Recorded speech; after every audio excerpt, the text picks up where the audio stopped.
Welcome back to my channel.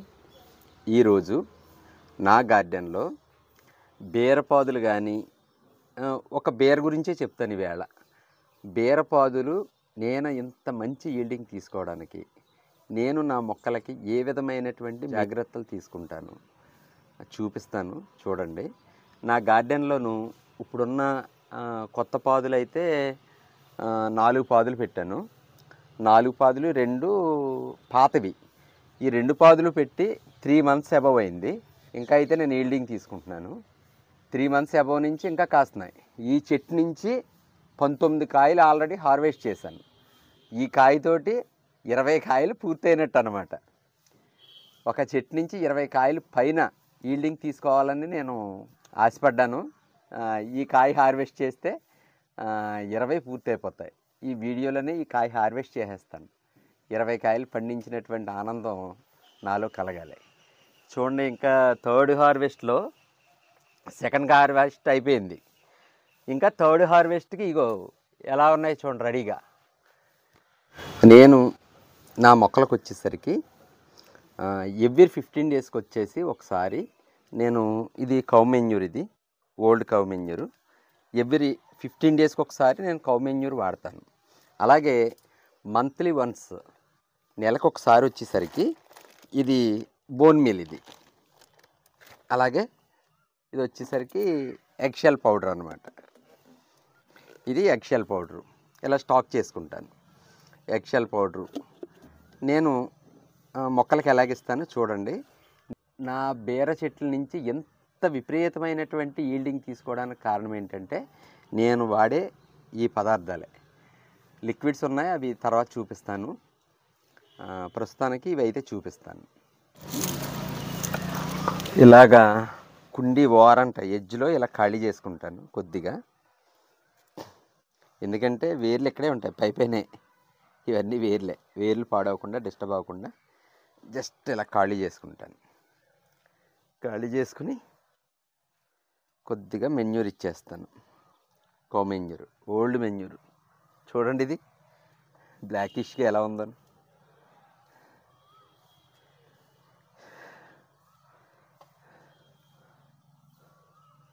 తర్వాత bone meal. ఈ bone meal వచ్చేసరికి ఎక్కువగా బోన్ మీల్లో ఏమేమి పదార్థాలు ఉంటాయంటే కాల్షియము తక్కువ మోతాదులోనే ఉంటుంది, ఫాస్ఫరస్ అయితే చాలా ఎక్కువగా ఉంటుంది, అలాగే నైట్రోజన్ కూడా చాలా ఎక్కువగా ఉంటుంది ఇందులో. 5 kgs బ్యాగ్స్ ఎప్పుడూ ఆన్లైన్లో పెట్టుకుని అవి యూజ్ చేసుకుంటాను. అంటే బోన్ మీల్ పెట్టడం వల్ల మొక్కకి వెంటనే ఎనర్జీ అయితే రాదు. ఇది లేట్ ప్రాసెస్ బోన్ మీల్. ఎందుకంటే లాస్ట్ మంత్ ఆల్రెడీ నేను పెట్టింది ఉంటుంది కాబట్టి దాంతో సర్వే అవుతాయి మొక్కలు. సో ఇది పెట్టిన ఒక 15 డేస్కి కానీ ఇప్పుడు మనం పెట్టినటువంటి ఎనర్జీ మొక్కలకు అందదు. సో యాక్చువల్గా బోన్ మీలు చాలామంది అంటుంటారు బోన్ మీలు 3 మంత్స్కి 4 మంత్స్కి ఒకసారి పెడితే సరిపోదు. నేను మంత్లీ వన్స్ అయితే నేనైతే పెట్టుకుంటాను. అలా పెట్టడం వల్ల నేను ఎక్కువ ఈల్డింగ్ తీసుకుంటున్నానని నేను అనుకుంటున్నాను. ఇది బోన్ మీల్ వల్ల మనకు ఉపయోగాలు. గార్డెనర్స్ బోన్ మీల్ వాడడం మంచిది, ఎక్కువ అక్కర్లేదు, జస్ట్ ఒక 2 స్పూన్లు అలాగ ఇచ్చుకుంటే సరిపోతుంది.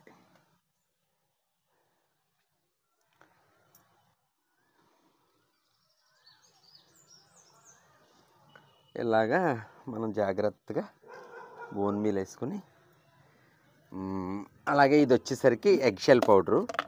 ఈ ఎగ్షెల్ పౌడరు ఎలా తయారు చేస్తాను, నేను నా మొక్కలకి ఏం లిక్విడ్స్ ఇస్తాను, మా ఇళ్ళని నేను ఈ ఎగ్షెల్ పౌడర్ కోసం ఎలా హింసిస్తాను అవన్నీ కూడా ఒక వీడియో చేసి పెడతాను, చూదురు కానీ.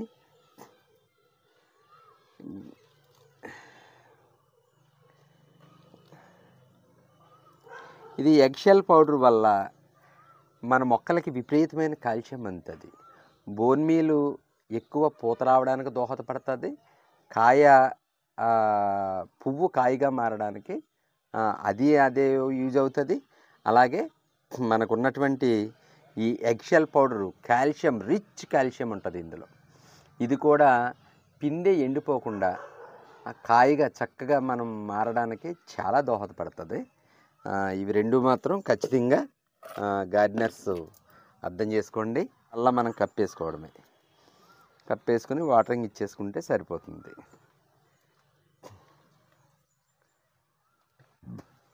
నేను ఇంతకుముందే పెట్టాను, ఏది ట్రైకోడర్మా. అందుకని ఈసారి ట్రైకోడర్మా పెట్టట్లా. నేను ట్రైకోడర్మా కూడా పెడతాను. మన 10 days బ్యాక్ మెన్యూర్ ఇచ్చినప్పుడు వాటితో పాటు నేను ట్రైకోడర్మా పెట్టేశాను. అందుకనేసి ప్రస్తుతానికి ట్రైకోడర్మా అయితే నేను యూజ్ చేయట్లేదు అనమాట.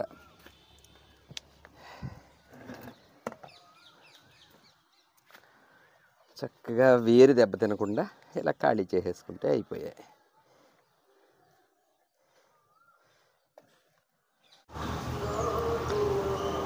చూసారా, కలుపు తీయట్లేదు.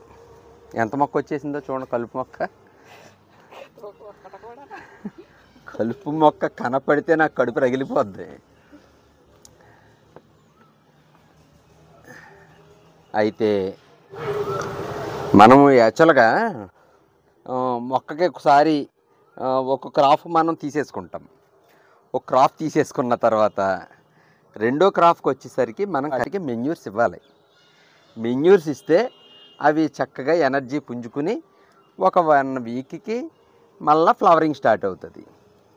వాటికి రెస్ట్ కూడా అవసరం, పుంజుకోవాలి కదా, బలం, ఎనర్జీ. అవి కూడా పుంజుకున్న తర్వాత చక్కగా అవి కూడా స్టార్ట్ అవుతాయి అన్నమాట. వెయిట్ చేయాలి. కంగారుగా అదిగో కాయలు అయిపోయినాయి, పూత వచ్చేయాలి అని మాత్రం కంగారు పడద్దు. స్లోగా మొక్కలకి రెస్ట్ ఇస్తూ హ్యాపీగా మనం వాటికి ఇవ్వాల్సినవన్నీ ఇచ్చి మనం ఫలితాన్ని ఆశించాలి. వాటికి ఇవ్వాల్సినవి ఇవ్వకుండా మనం ఫలితం రావాలని కోరుకోవడం అయితే తప్పు. వాటికి పుష్కలంగా ఎనర్జీ ఇచ్చి మనము వాటి నుంచి ఆశించాలి. తిండి పెట్టకుండా పని చేయమంటాం కరెక్ట్ కాదు కదా. అది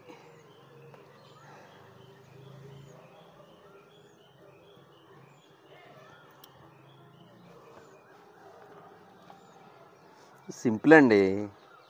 అంటే పెద్ద కష్టమేమి ఉండదు.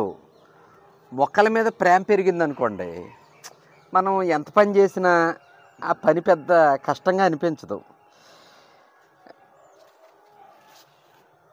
అంటే అది కొంచెం ఇబ్బందికరంగా ఉన్నా మనసు ఆ చేదరింపుని సర్దేసుకుంటుంది. సర్దుకోరా, అడ్జస్ట్ అవ్వు అని మన మనసుతోనే అడ్జస్ట్ చేసేస్తుంది. అంటే వీటి మీద ఉన్నటువంటి ప్రేమని మనల్ని డైవర్ట్ చేసేస్తాయి అన్నమాట. పైన కూడా ఇలా ఖాళీ చేసుకోవాలి. మనం మెన్యూస్ పెట్టినప్పుడు పైన ఇలా కుండి ఖాళీ చేసుకుంటే వేరు వ్యవస్థకి ఆక్సిజన్ బాగా అందుతుంది. ఇది వచ్చేసరికి ఎప్సమ్ సాల్ట్ అనమాట. కేజీ బ్యాగ్సే పెడతాను, ఎందుకంటే ఓవర్గా వాడం కాబట్టి. తక్కువ లిమిటెడ్గా కొంచెం వాడతాం కాబట్టి ఇది తక్కువ తీసుకుంటాను. ఈ ఎప్సమ్ సాల్ట్ వచ్చేసరికి ఇందులో మనకి మెగ్నీషియం, సల్ఫర్ సమృద్ధిగా అయితే ఇందులో ఉంటుంది. మెగ్నీషియం బాగా మనకి మొక్కలకి ఏ రకంగా ఉపయోగపడుతుంది అంటే, వేరు వ్యవస్థ బాగా డెవలప్ అవడానికి అయితే మెగ్నీషియం మనకి చాలా యూజ్ అవుతుంది. అంటే వేరు వ్యవస్థ డెవలప్ అవ్వడం అంటే వేరు వ్యవస్థని కిందకి మట్టిలోకి చొచ్చుకుపోయే బలాన్ని అయితే మాత్రం మెగ్నీషియం మన మొక్కలకి ఇస్తుంది. సో ఈ ఎప్సమ్ సాల్ట్ వాడడం వల్ల మన మొక్కలైతే మాత్రం చాలా గ్రీనరీగా చాలా అందంగా ఉంటాయి. అలాగే మనం కొత్తగా తీసుకొచ్చిన మొక్కలు ఉన్నాయి కదా, ఆ మొక్కల్ని పాతినప్పుడు కూడా ఎప్సమ్ సాల్ట్ వేసి పాతడం వల్ల అవి షాక్ నుంచి తొందరగా తేరుకుని అవి బ్రతకడానికి చాలా బాగా ఎప్సమ్ సాల్ట్ అనేది ఉపయోగపడుతుంది. దీని ఉపయోగాలు ఇంకా చాలా ఉన్నాయి. అంటే ఎప్సమ్ సాల్ట్ మీద ప్రత్యేకంగా ఒక వీడియో చేసి అన్ని ఉపయోగాలు ఉన్నాయన్నమాట. సో అవి నేను ఎప్పుడన్నా కొంచెంగా ఎక్స్ప్లెయిన్ చేస్తాను. అయితే నేను ప్రస్తుతానికి ఇప్పుడు సమ్మర్ కాబట్టి మొక్కలు కొంచెం తొందరగా వడిలిపోతాయి కాబట్టి నేను ఈ ఎప్సమ్ సాల్ట్ని స్ప్రే రూపంలో మొక్కలకి ఇవ్వాలనేసి అనుకుంటున్నాను అనమాట. ఇది మనకి లీటర్కి వచ్చేసరికి 1 స్పూన్ వేసుకుంటే సరిపోతుంది. సపోజ్ 4 లీటర్స్ తీసుకున్నాను. సో జస్ట్ ఒక 4-5 స్పూన్లు వేస్తాను. 4-5 స్పూన్లు వేస్తే మనకి ఎప్సమ్ సాల్ట్ సరిపోతుంది. ఈ వాటర్లో నేను డైల్యూట్ చేసేసి వెంటనే కరిగిపోతుంది, ఇబ్బంది లేదు.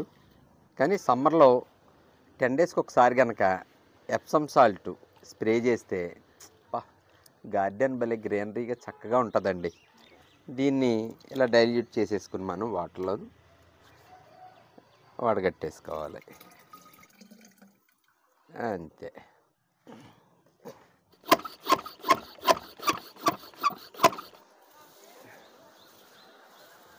కాకర ఇందులో ఒక మొక్క తీసి సరదాగా ఇందులో పెట్టాను. ఇది చూడండి, వర్టికల్ పందిరి. మా ఇళ్ళలో ఇండివిజువల్గా అంటే దీని మీదకి పెట్టాను. ఫస్ట్ పెట్టి వర్టికల్ పందిరల్లి ఖాళీ లేదు నాకు, దీని మీద పాకిస్తే బాగుంటుంది అనేసి అన్నాను.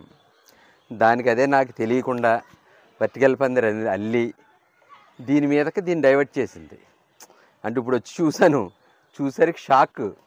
నేను ఇంచుమించు 5 డేస్ అయింది గార్డెన్లోకి వచ్చి. షాక్ అనమాట. గ్రేట్ అండి. ఏదో అనుకున్నాను కానండి గార్డెన్ పాడు చేసేస్తుందేమని. ఇప్పుడు అలా పాడు చేసేది, కానీ ఈసారి మాత్రం మా ఇళ్ళకి ఇంట్రెస్ట్ కలిగిందండో.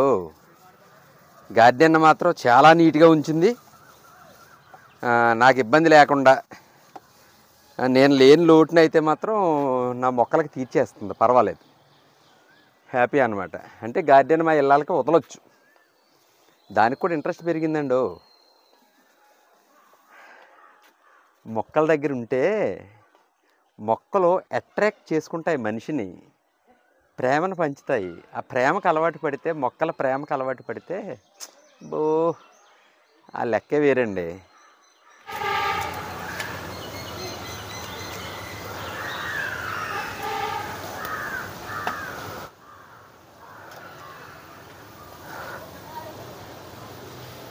ఇలా చక్కగా అంటే మొక్కల పై భాగంలో కొట్టుకోవాలి, మనకి పైన పడేలాగా ఈ స్ప్రేయర్ కొట్టుకోవాలి పందిరి పైన ఓపికగా. అలాగే గార్డెనర్స్ అందరూ కూడా చక్కగా ఇలా ఫాలో అయ్యి మీ మొక్కల్ని అందంగా ఉంచుకోండి. అలాగే నా ఈ వీడియో కనుక మీకు నచ్చినట్లయితే లైక్ చేయండి, షేర్ చేయండి, సబ్స్క్రైబ్ చేయండి, అలాగే బెల్ ఐకాన్ ప్రెస్ చేయండి. Thank you very much.